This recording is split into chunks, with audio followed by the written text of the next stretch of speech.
Hello and welcome. I'm Dr. Yasmine S, cardiologist and best-selling author, and this is my podcast, Positive Vibes on the Sunny Side. Each week, my goal is to bring you uplifting stories and insights to inspire you to live your happiest, healthiest, most positive life. So thank you for joining me.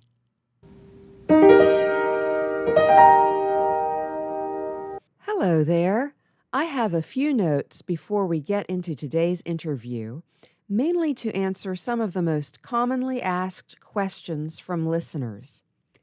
I'm so honored to be hearing from folks who are listening to a podcast like this for the very first time, because they want to follow and be part of the Positive Vibes experience.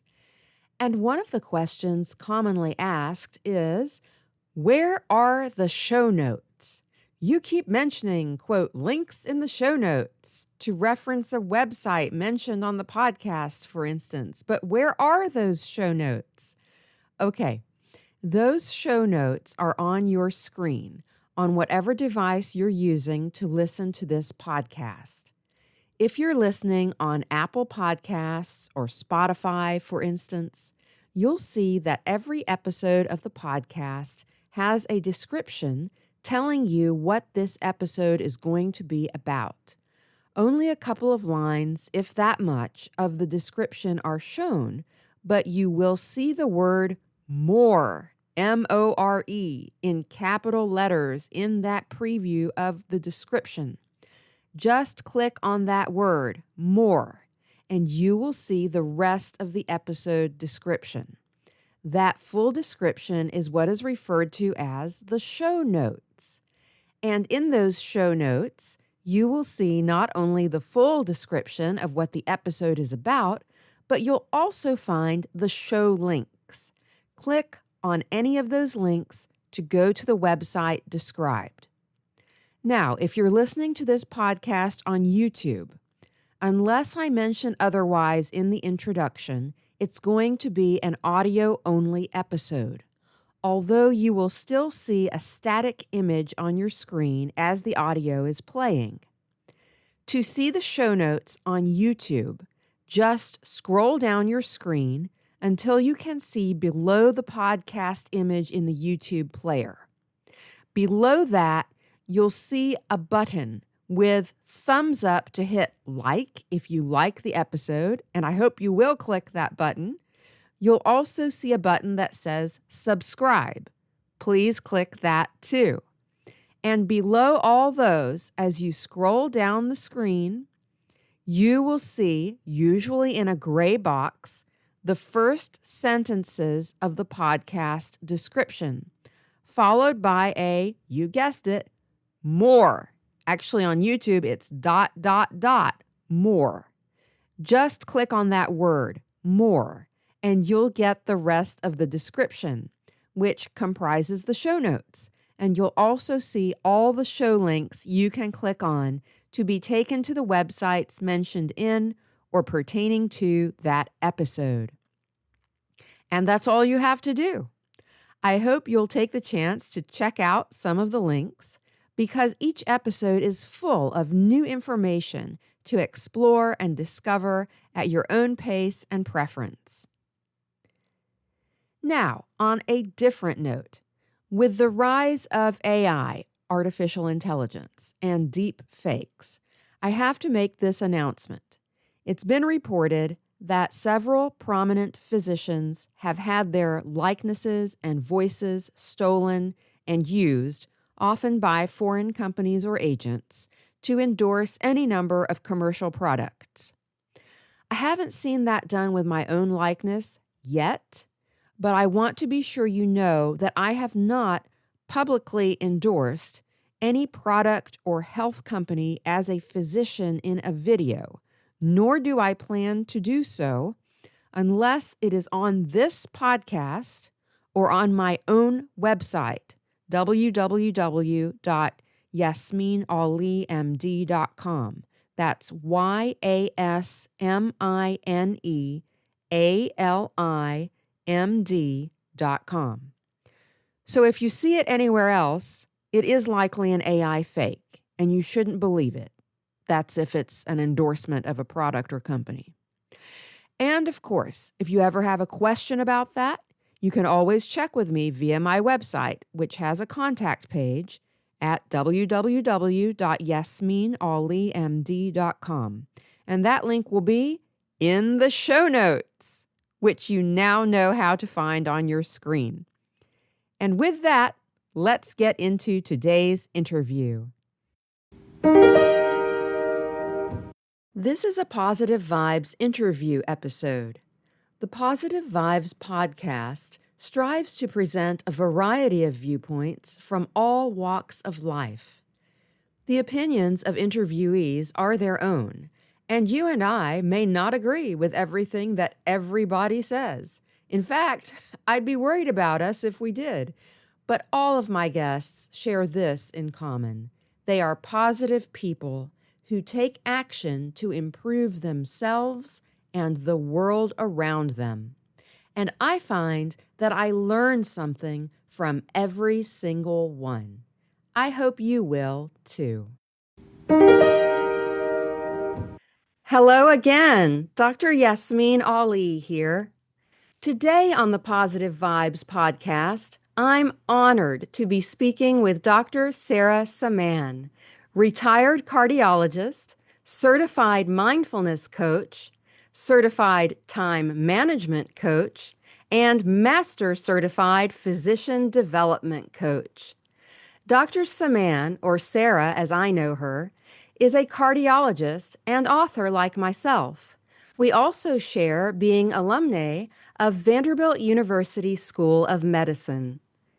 Sarah practiced cardiology full-time for nearly 30 years, serving during that time in multiple leadership positions, including Chief of Medicine and Chief of Cardiology at several local hospitals in Texas.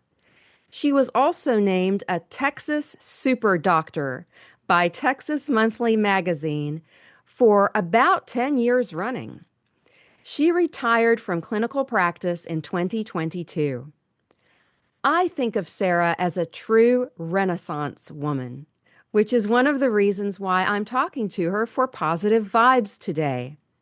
Sarah is not only highly accomplished in the areas I've already mentioned, but she is also certified through the Yoga Alliance as a yoga teacher, yin yoga instructor, and mindfulness coach. In addition to that, she is a medical writer and has authored 4 books on heart health and healthy lifestyle. And her first book, The Smart Woman's Guide to Heart Health, Dr. Sarah's 7 Steps to a Heart-Loving Lifestyle, received a Forward Magazine Bronze Award for Women's Health Issues. And I will link to Dr. Samaan's books in the show notes. Sarah is also an accomplished competitor in the equestrian sport of dressage, and she has earned the U.S. Dressage Federation bronze and silver medals. And as if all this weren't enough, Sarah is now working toward a Master of Fine Arts in photography, and she has recently become very interested in, to use her words, the ways that art can spark conversations and connections. And that's what we're all about here at Positive Vibes. Sarah's also been recently accepted into the Harvard Macy Institute's Art Museum Fellowship. You can find more about her at her website, www.mindfulphysiciancoaching.com, and I'll link to that in the show notes as well. But for now, let's get into our interview. So, Sarah, welcome to Positive Vibes. Oh, thank you so much for that really kind introduction. And I'm really thrilled to be here. I appreciate the opportunity to speak with you and with your audience. Thank you so much. We are honored to have you. And, there's so much to cover. You have done so much and you continue to do so much.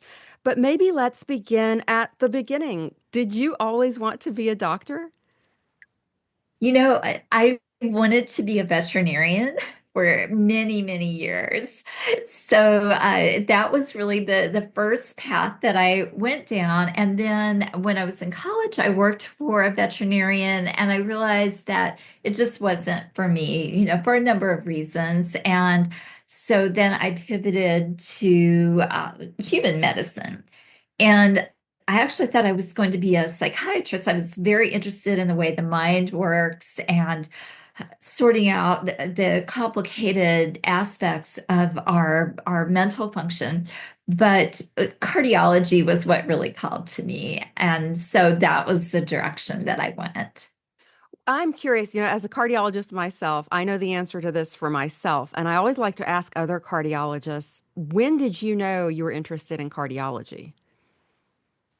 It was at Vanderbilt when I was doing a rotation with Dr. Rosemary Robertson, who is an incredible cardiologist. And I don't even know if she realized what an impact she had on me, but just seeing the way that she worked with her very complicated patients, never lost her humanity, but was working at the top of her game, at the top of anybody's game. It was just so inspiring to see the way that she worked. And honestly, I thought cardiology is great, but gosh, it's hard, and yet I looked at all of the other specialties, dipped my toe into different things during my residency, and cardiology was the thing that I really felt connected to. Yeah, and you mentioned Dr. Rose Robertson. For those who don't know, she went on to become the first female president of the American Heart Association. And she was a great mentor to me as well when I was at Vanderbilt and afterward. I'm really fortunate to have had that experience, and it sounds like you were too. Yeah. So, where did you go after Vanderbilt? You did your medical school at Vanderbilt. Where'd you go after that? Yes, I went to the University of California, Irvine for internal medicine. I had always wanted to live in California, and I lived in Huntington Beach. It was wonderful. Really enjoyed the residency and thought about staying there, but honestly, the traffic, the congestion at that point, and I think it's a lot worse now, was what drove me away. And as I traveled from Nashville to California, I drove through New Mexico, and a couple of friends and I caravaned together. And I just fell in love with New Mexico. And so, as it turned out at the time that I was looking at cardiology fellowships, Dr. Michael Crawford was there, who was another, he was the head of the American College of Cardiology. And later, after I had worked with him, but an incredibly inspiring man, one of the real kind of trailblazers in echocardiography. So that's where I went after UCI, and then I stayed on there for a year as faculty, but I knew that an academic life wasn't really for me. And so from there, I moved to the Dallas area and practiced cardiology from 95 to 2022. Wow. Wow. For those who don't know, echocardiography is ultrasound of the heart. And it's a subspecialty, I would say, of cardiology. And Sarah has advanced training and board certification in that as well. Sarah, you did so much in clinical medicine and then retired. Did you know what you were going to do when you were looking at retirement? That's such a great question. And it's a little bit complicated. Around 2019, I realized that things had really shifted a lot in the medical profession. And for me, it no longer felt like a fit. And I think part of that is because I started medical school in the 80s. I graduated in 1988. Things were very different there. There was a lot more autonomy that physicians had, and also we had more time to connect with our patients. And over time, that became more and more constricted. Our practices became owned by outside entities, and it just no longer felt aligned for me, even though I have tremendous respect for people in the medical profession, and I have no regrets about being in the profession.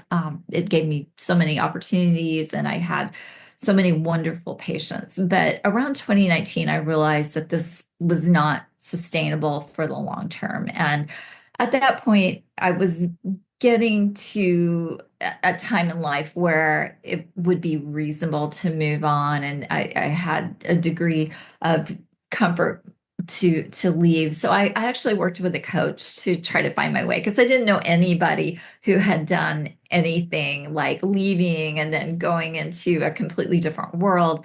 But I had always been interested in the arts. I was a liberal arts major in college. After I got out of the pre-vet sort of, shoot, I moved over to the liberal arts because that was something I was always interested in. And I stayed connected to the arts throughout my professional life as a cardiologist. And it was something that I really felt I needed to explore further. And so I spent a lot of time just thinking, journaling, looking online.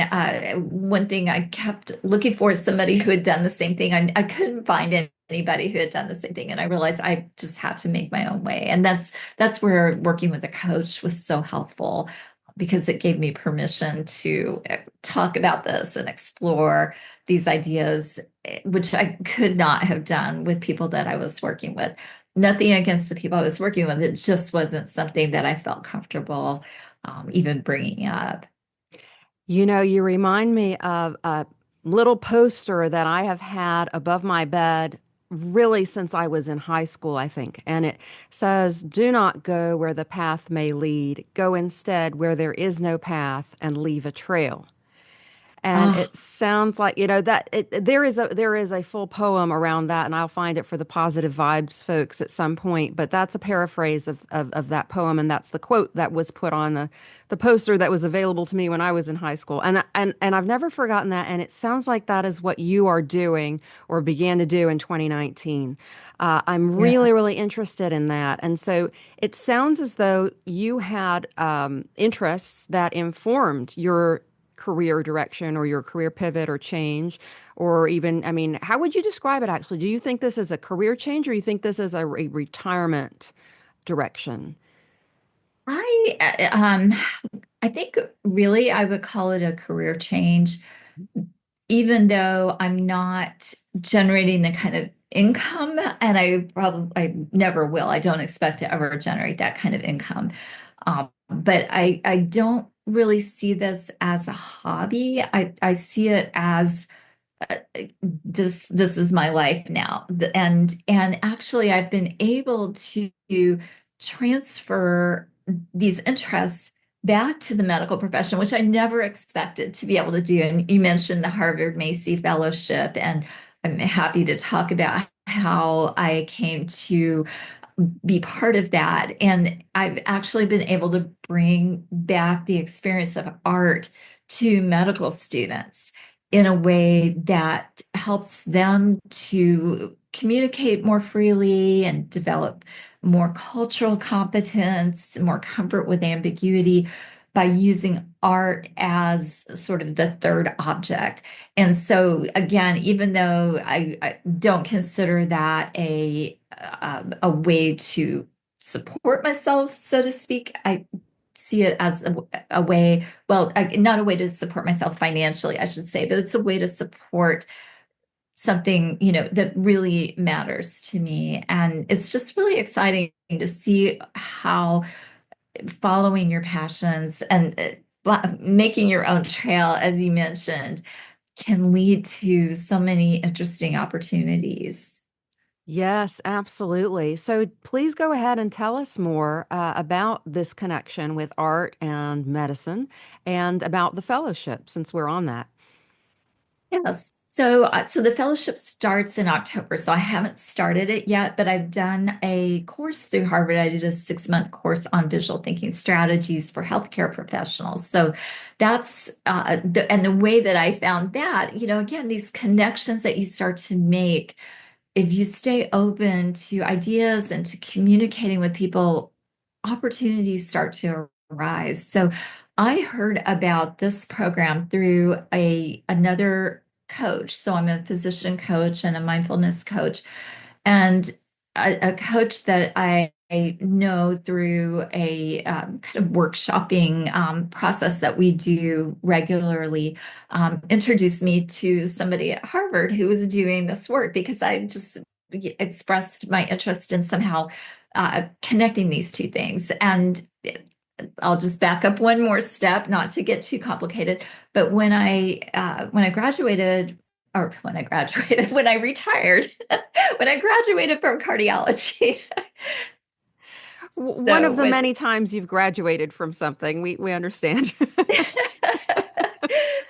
so when that happened, I got a bachelor's of fine arts degree, and I got that through Arizona State, which has a online option. And so I was writing a paper about how the language of art criticism, so this was a class in art criticism, how that language might also inform the ability to bring art into the medical curriculum. And my professor happened to be friends with an artist who had worked with the University of Arizona. And so he connected me to her.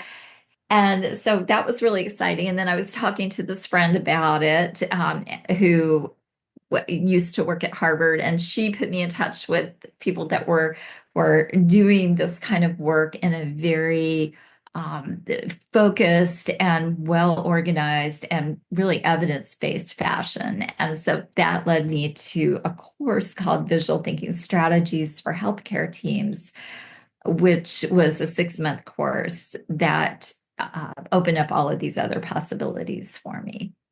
So, what are visual thinking strategies? What does that mean? Yeah, such a good question. So, in a visual thinking strategies experience, a group of people, and it's usually 10, 12 people, but it can be more, meet in front of a work of art. And that is usually a painting, but it could be a sculpture, it could be really any work of art.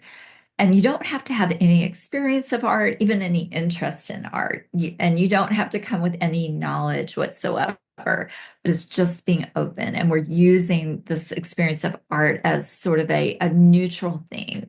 So the facilitator, so a trained facilitator, asks the question to the group, what's going on in this picture? And each person has a chance to say what they think is going on. And then the second question is, what do you see that makes you say that? And so this way, the person who's viewing the art, again, they don't have to have a background in art. They just have to say what they see and support what it is that they're saying.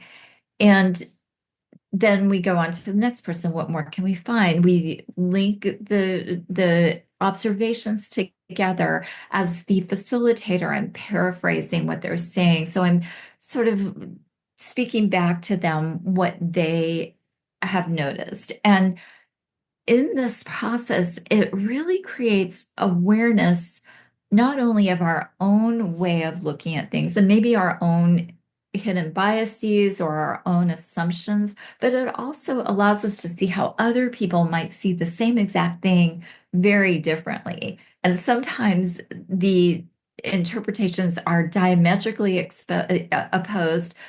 Sometimes they're very similar, but there's some differences. And sometimes the more you look, the more things you see. So we can look at one work of art, which you might just walk by if you're at the museum and go, oh, that's interesting, and keep on going. But we're spending 30 or more minutes with this work of art, and we can see more and more and more the more time that we spend with it and the more that we hear each other experience it.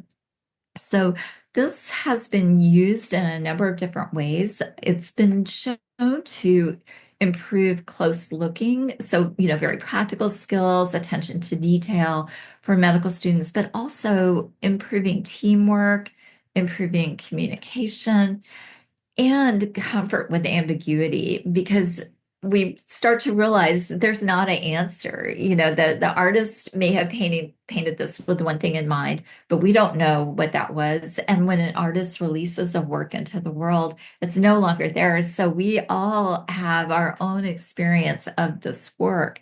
And it's just a fascinating experience. And it's something that I've brought to the medical students at the University of Texas Southwestern. I'm part of their Art of Observation elective course, and it's been so much fun. Wow, that's amazing. And so, I can sense that this is different from art appreciation. But maybe you could talk in more detail a little bit about that difference. Yeah, when we're talking about art appreciation, we're usually learning about a work of art or about a group of artists or about a medium. And we're looking at it more from the standpoint of perhaps art history or the technical aspects. And that those are really interesting ideas and interesting pursuits. But in the visual thinking strategies experience, it's about how the art can speak to us and how we can learn about ourselves and others through that experience of the work of art. And you facilitate these sessions? Yes, yes, it's so much fun. So it sounds as though your background as a coach helps with that too. Absolutely. In fact, I have found that doing this and learning this process has helped me a lot as a coach because one of the things that we do as coaches is learn how to paraphrase somebody's ideas back to them, which allows them to see that as something perhaps a little bit more objective and then build on it. And so those communication skills, I think, have been very helpful for me as a coach. And it's also, again, given me a way to become comfortable with not having the answer. We're as physicians, we always want to have an answer. We want to give somebody the answer. We want to send them out with a fix, that they'll get better, their blood pressure will get better, we'll fix their heart, something will get better. And we want to have that thing to give them. And in coaching, it's the opposite. They are the ones that are the experts in their own lives. And we're helping to facilitate that growth. But my job as a coach is not to tell somebody what to do. So it's a very different thing. And learning these visual thinking strategies skills, I think, have really enhanced my ability to do that. And it's somewhat of a revolutionary concept in this day and age of rapid scrolling and short form videos, or 2 second headlines, and all of the social media that we're bombarded with. To sit with or stand with a work of art for at least 30 minutes, that's to take the time to observe and then to realize that it changes you a bit. And the more that you look, the more you see. That's, I think it's wonderful. That's such a great point. And I think this is something that anybody can take and use on their own. Just spending time with a work of art. It doesn't have to be in a museum. You could just um, look at something that you see online, but just spending the time with it and not just scrolling through, but really asking yourself, what's going on here? And when you give yourself that answer, why do I think that's what's going on? What do I see here? What's in this image that makes me say this thing is going on? And it really is a wonderful way to explore really a mindfulness type of process on your own. And one of the things that I've done for the medical students, and something anybody could do, is to use your phone that way and just take a picture when you're out of maybe a group scene and or something that's interesting that you see that's going on, and maybe that's a quick snapshot, but later take a look at that and really ask yourself, what's going on here? What do I see that makes me say that? Oh, And that's yeah. such a great exercise, especially since, we can capture so many photos rapid fire with our phones and then we never look at them. We So never look at, true. our phones are full of photos that we never look at again. But you're saying, take one and then analyze it or you observe it at home, take the time with it to see what's going on. Oh, that's amazing. I would say as a creative writer that this also applies to the written arts, and so you could do the same thing with a poem, and you could, sometimes the way that a poem is arranged visually on a page is important, and poets do make use of the visual space as well as the words, and so thinking of not only the way it's visually arranged, but also the words, and rereading it and looking at it several times this is an exercise that creative writers do as well. And, many would say that, fiction and creative writing, creative nonfiction and poetry are forms of art as well. So I could see this being applied to something like that too. And the longer you look at it or the more times you read it, the more you get out of it and you see different things each time. That's a wonderful idea. And that's something, again, anybody can access, and it doesn't have to be a long poem. Perhaps even a short poem is better just to really spend time with it. Right, right.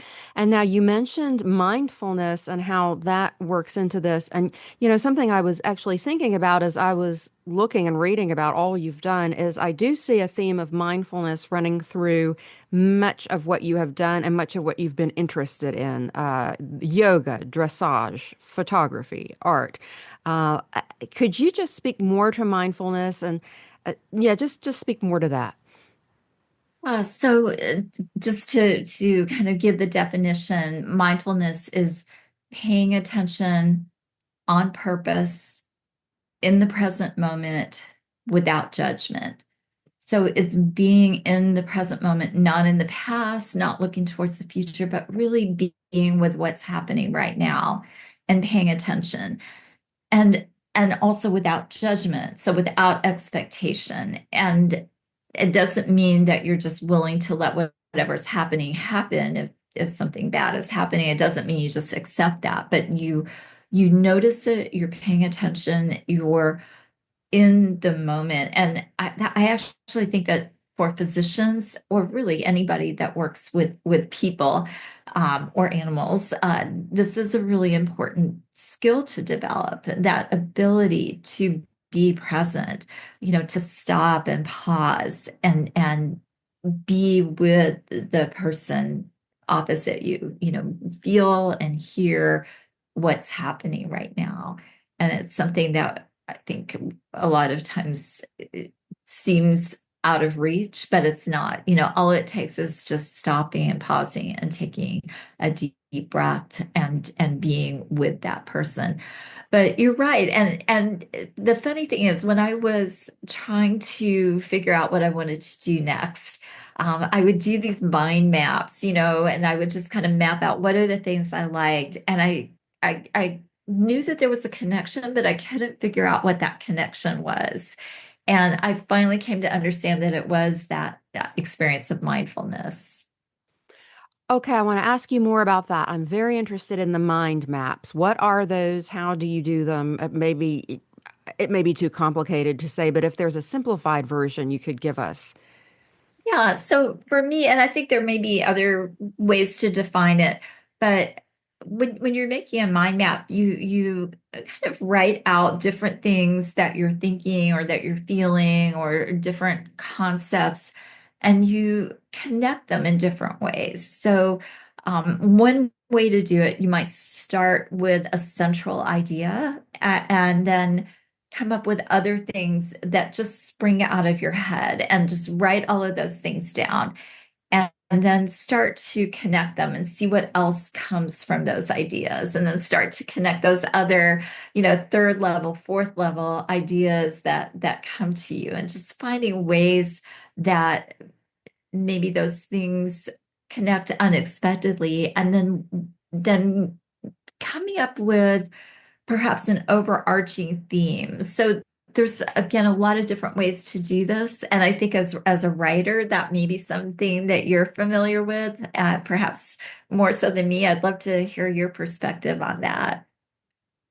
Yeah, I think that you mentioned a really good point there, which is you have to tap into what you think your strength is, and for me, writing is definitely one of my strengths. And so when I write about what I'm going to do next, or think about what I'm going to write next, even, I kind of sketch it out, but I am not a visual artist. So what I'm writing or sketching out are words, and it comes out in words, and I might circle certain words. That's as far that's as far as I go in terms of art or drawing. But what I find is that as I go back and read what I've written, there is always a theme. There's always a theme that appears, and it might not have been apparent to me when I was writing it. In fact, it usually isn't. This is something Stephen King has actually talked about in his memoir on writing. He talks about if you go back and look at the book you've written, for instance, if you've written a draft of a book, go back and you will find the theme in that book. And then as you're revising the book, you may want to do things to bring that theme out, make it clearer or make it influence certain scenes.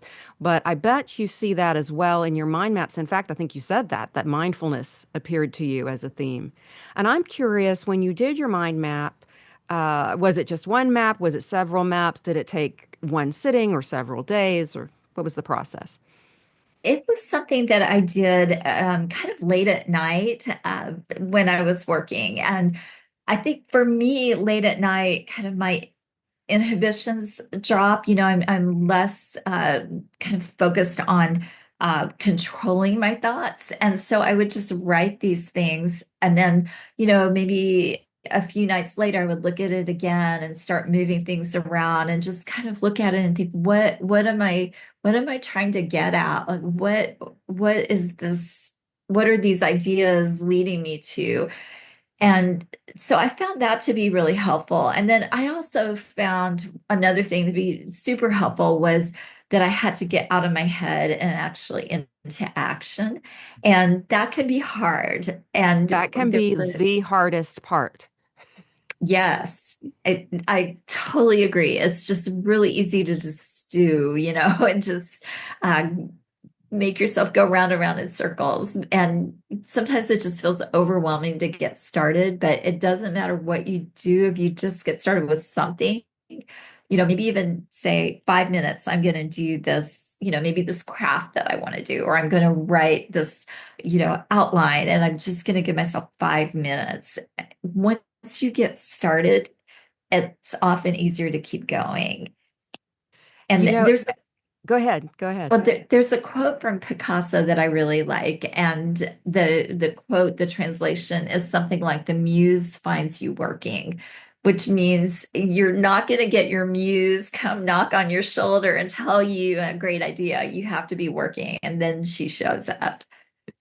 That's right. That's right. And it's so interesting that you mentioned that the sketches, the mind maps come to you best at night because that's also the case with me too. And when I'm sketching out or drafting something completely new or trying to figure out what I want to do next, that nighttime writing is the best for that. That's interesting, just how the mind works, how the brain relaxes a little bit, and maybe you're tired by the end of the day, and so as you say, you don't have those inhibitions or those walls or limiting beliefs up anymore. Yes. Yeah.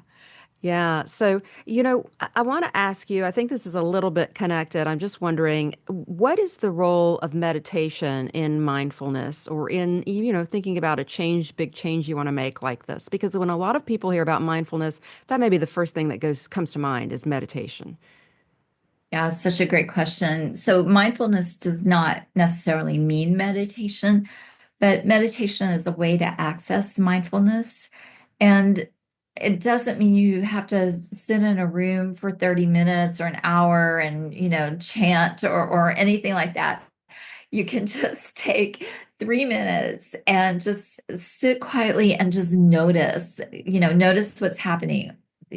Be with your breath, bring your attention back to your breath, allow your mind to focus, notice when your mind is wandering and bring it back. So it's that bringing the attention back, which is the work of mindfulness, being able to, I don't want to say control, but to be able to have agency over your attention.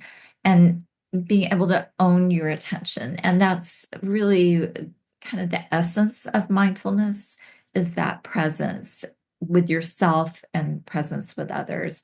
And the more you do that, the easier it becomes. I don't think it becomes easy for most people ever. It's definitely not easy for me, but it's that mind training that allows you to have that self-influence, that self-awareness that gives you the ability to move forward, believe in yourself, move forward with your dreams, no matter how big or how small they might be.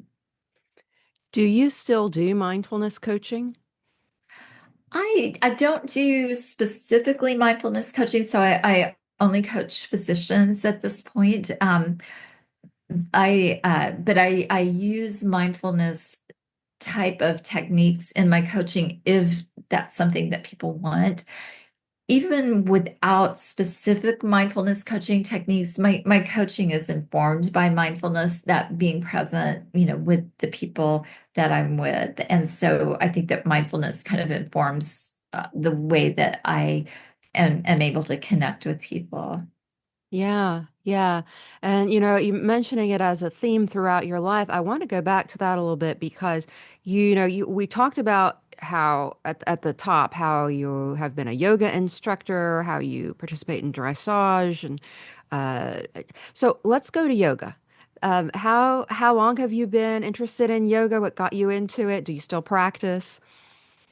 Yes, so I practice yoga almost every day. And the way that I got into it, around, I think it was 1997, I had my first real horse. Well, not that I hadn't had real horses as a kid, but, my first kind of fancy horse, and I broke my arm.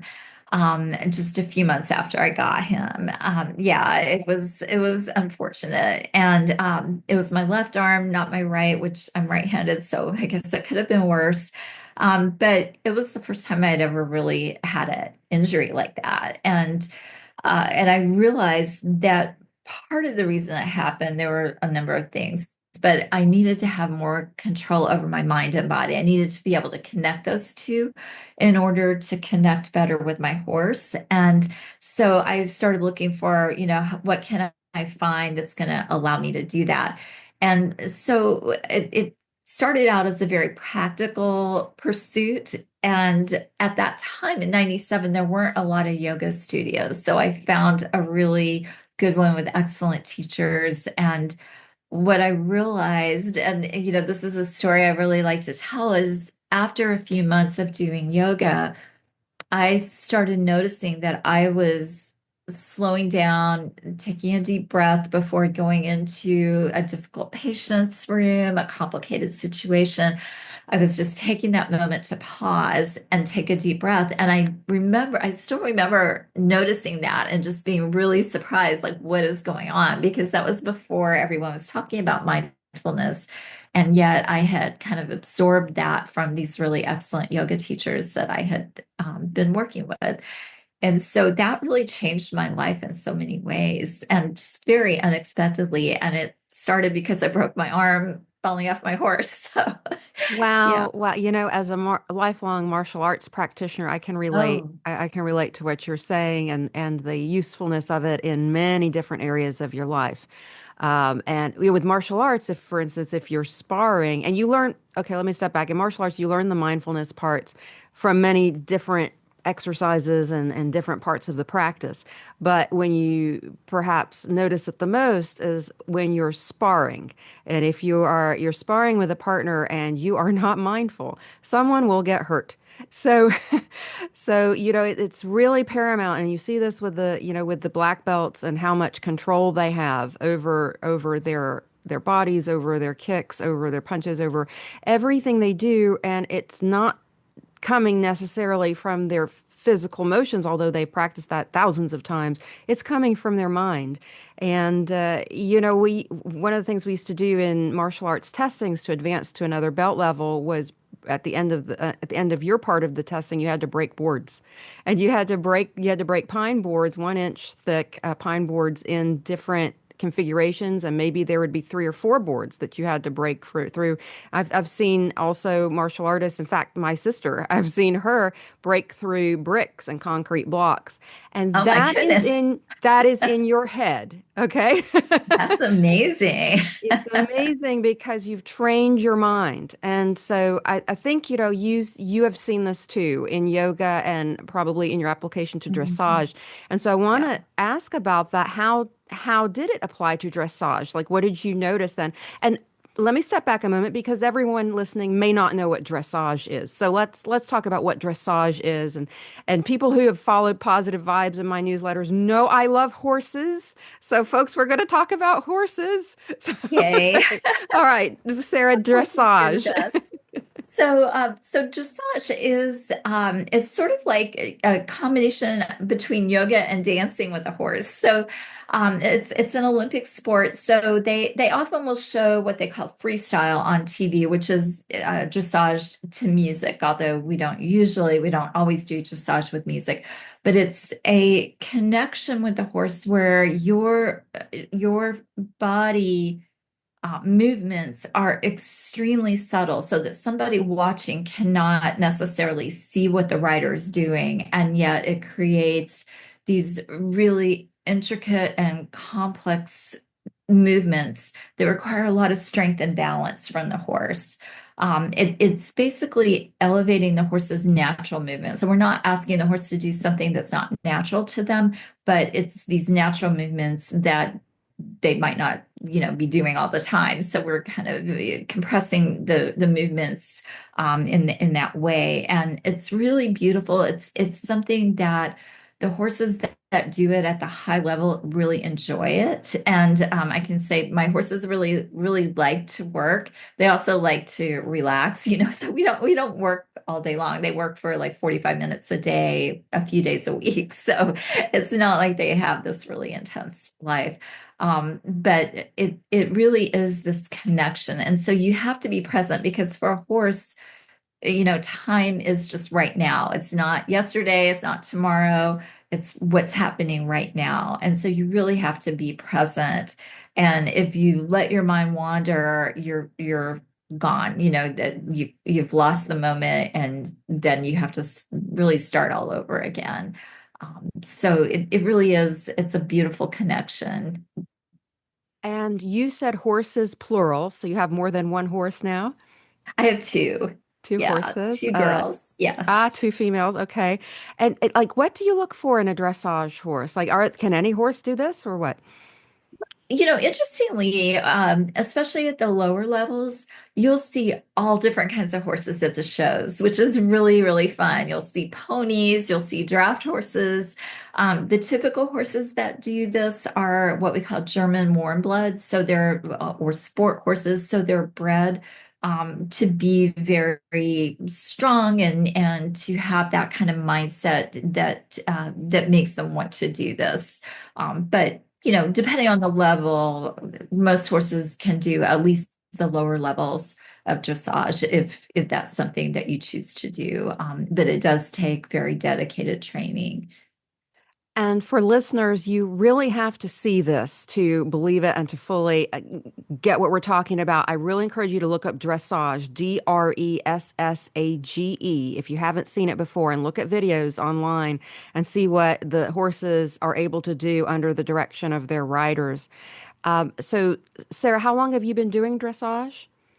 Well, in '97, I was jumping. So I used to jump. And then probably about 15, 17 years ago, I switched to dressage. I had always done a little bit as part of my training with jumping, but I switched to dressage full time at that point.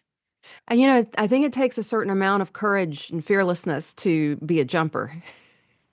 Yeah, and I did enjoy it. I did cross country jumping. My horse had a congenital blindness in one eye, the horse I had at the time. And so it finally got to the point that it became a bit dangerous, and he was still, really healthy. So that's when I pivoted, and then I just kind of fell in love with it, and I kept him forever until he passed away. But since acquired these two girls, two mares that I absolutely adore. Yeah. So could you make a direct connection between yoga and dressage, do you think? Absolutely. Not only the mind body connection, but also the core strength is super important. The leg strength, all the strengthening and the lengthening, the stretching, it all relates. It's just such a perfect combination. Some writers also do Pilates, which originated in yoga and gymnastics. So that's also a great way to stay fit and kind of access that mind body connection. And you do yoga almost every day, you said? Yes. Wh- What Yeah. what did you have a certain routine? You do sun salutations or you have a particular routine or you'd mix it up every day? I mix it up. There's different sorts of practices that I like to do. I do some yin yoga some days, depending on how I feel. I might do a more, active, vigorous yoga. I might do some arm balances, those kinds of things. So I really mix it up depending on how I feel. And what is yin yoga? I have to ask because I bet most of the listeners may not have heard of it.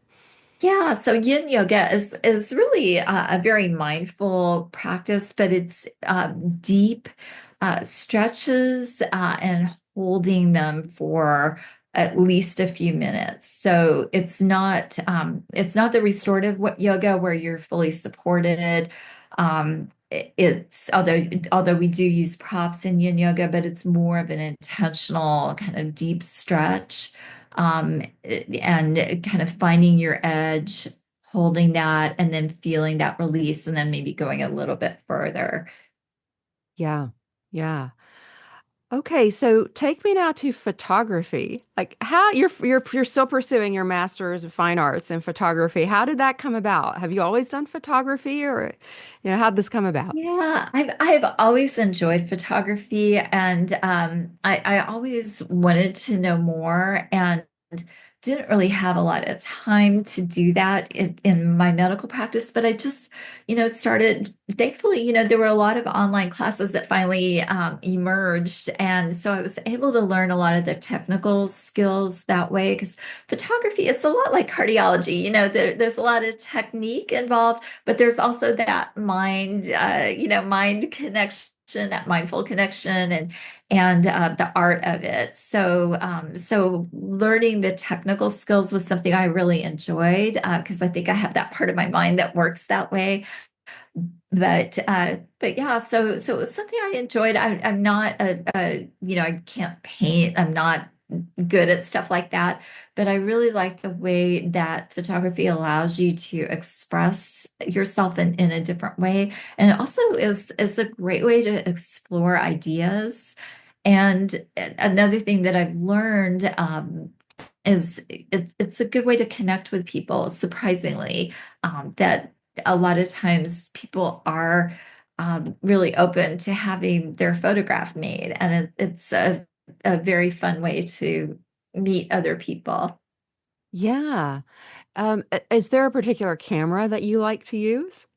Well, I usually use my digital camera, my Nikon Z8, but I also have a one of those big old-fashioned 4x5 cameras, where you go underneath the cloth, and Oh it's my goodness. it's really fun. It's super challenging, and it's something I'm really still learning. But I really love being able to do that, and like you come up with this negative that's like huge. We used to have those little negatives on our Yeah. little cameras, but the negative is like enormous. And then I've learned to develop the film and print it in the dark room. So that's been super fun, but very time consuming. So definitely a mindful practice.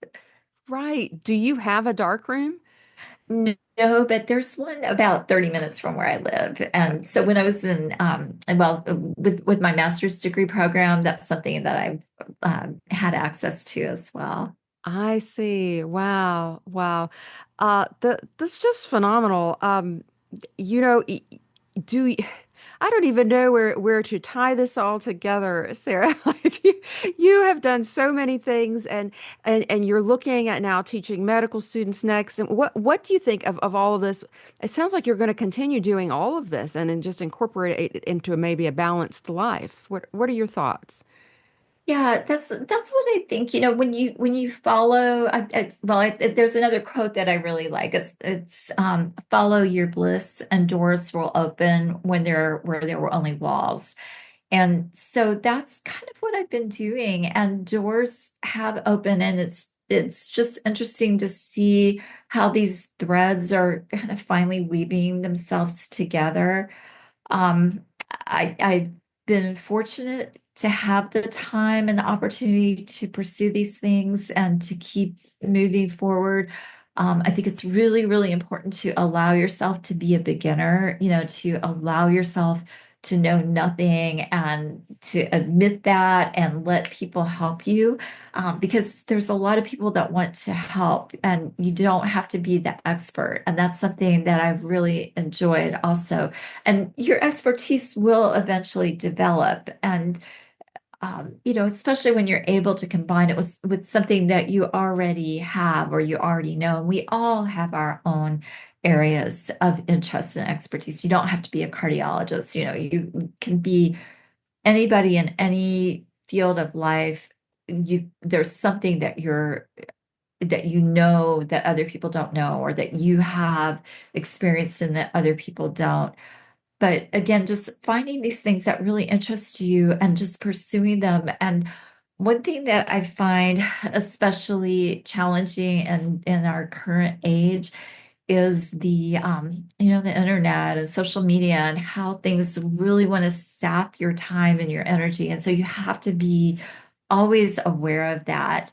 One thing I talk to my clients about, my coaching clients, is setting timers on your social media so that at a certain point you don't look at it anymore, so that you make the time, because it's just putting that time in and putting the work in is going to take you somewhere, even if you don't know exactly where that will lead.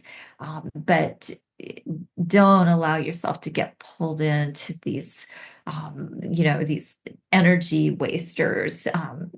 There's nothing harmful about spending a little bit of time, and keeping up with your friends and family and seeing what's going on. But it's just so pervasive that people get pulled into their screen and hours later come out and they haven't done anything that they feel good about. Yeah, that's a really, really good point, and I talk about that a lot, and I'm really glad you brought it up. I couldn't have said it better. Um, eh, I think it's really maybe synchronicity or what is the right word? I'm not sure that we're talking about all of this right now, because I had actually begun my third book, writing my third book, which is called Courage to Pivot, 5 Steps to Career Transformation. And Oh, I love it. you've really spoken to the heart of it, which is, following your passion, even though you may not know exactly where it's going to lead you. And you mentioned you follow your bliss, and the doors will open. That's exactly right. But I think I really want to ask you, what would you tell people who have problems, which is most of us, honestly, have problems with uncertainty? Okay, Yes. you don't know what's going to happen next. How do you take that leap? Some would call it a leap of faith. How do you do that? Yeah, it can feel overwhelming. And I think it's important to realize that your ideal future is not going to pop up in front of you right away. Just putting in the work, maybe pursuing something that's interesting. Perhaps that's not the direction you end up going forever. But if you're following something that really interests you, that really sparks ideas, that keeps you interested and excited, you're likely to find other paths off of that that might lead you somewhere else. And so it's in that exploration that you keep finding more. And so just keep going and don't limit yourself. Don't tell yourself that you can't do something. But if there's skills that you need, give yourself the opportunity to develop those skills. and find a community if you can. If you can find a group of people, maybe a class where you can meet with people. It could be online. It's great if you can do that in the place where you live, because it's often in those conversations that you have with other people and those experiences that you have with other people that you discover other things that really spark your own passions. So that process of exploration is not wasted time. Exactly, exactly. It's actually integral to where you may end up. Yeah. Um, wow, Sarah, this is probably a podcast that many will bookmark and come back and listen to again. I know that I'm going to be listening to it again several times. It's been so helpful. Before I get to the last question, I want to ask you first tell everyone where they could find you online or follow your writing or your posts or anything you'd like them to know in that way. Yes, so my website is mindfulphysiciancoaching.com, and I post articles and information every week on that website. I also have a yoga website, which is windingroadyoga.com if you're interested in reading about my takes on yoga. But my main website and the main way to find me is at mindfulphysiciancoaching.com. Great. And I will have those links in the show notes, as I mentioned before. And is there anything else before I get to my final question that I ask everyone? Is there anything else that you want to share or that we should talk about? Well, one thing I will mention is on my website, if you are interested, there is a free values workbook that you can download. And I think that understanding your own personal values and giving name to them can often really help you find your own direction. So I just invite anybody who might be interested in doing that exercise just to go to the website and just get your free values workbook. All you have to do is enter your email and it will go to you. You don't even have to give your full name.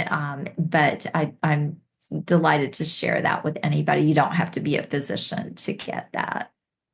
That is great, and I'm going to get that right after right after we finish recording. So that is wonderful. Okay, Sarah, last question. The motto of positive vibes is keep on the sunny side. So, how do you keep on the sunny side? Oh, I love that. Um, Gosh, I think for me, partly it's my horses. They keep me happy. They make me laugh. They keep me active.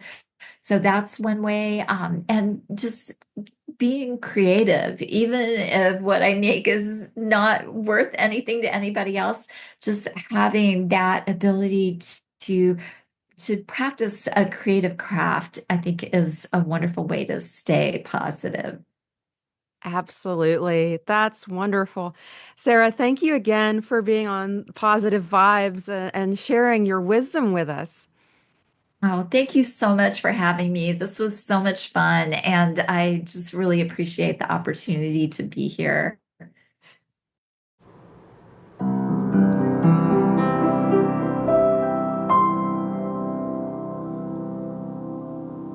Thank you so much for listening to this episode of Positive Vibes on the Sunny Side. If you'd like to support Positive Vibes, you can go to buymeacoffee.com/ on the sunny side. That's BUY me, ME, a coffee.com/ on the sunny side. And the link will be in the show notes. Any amount you choose will help this podcast moving forward, and it's so appreciated. And also, please, please tell others, your friends and family about the podcast and hit subscribe or follow for this podcast on whichever platform you like to listen to and use for your podcasts. Or if you're on the YouTube channel, please subscribe to the channel so you won't miss an episode going forward. That will also help others discover this podcast because the more followers and subscribers a podcast has, the more the platform shows it to other people who might not have discovered it otherwise. So I really appreciate your help and your support. And this is Yasmine signing off until next time and reminding you to keep on the sunny side.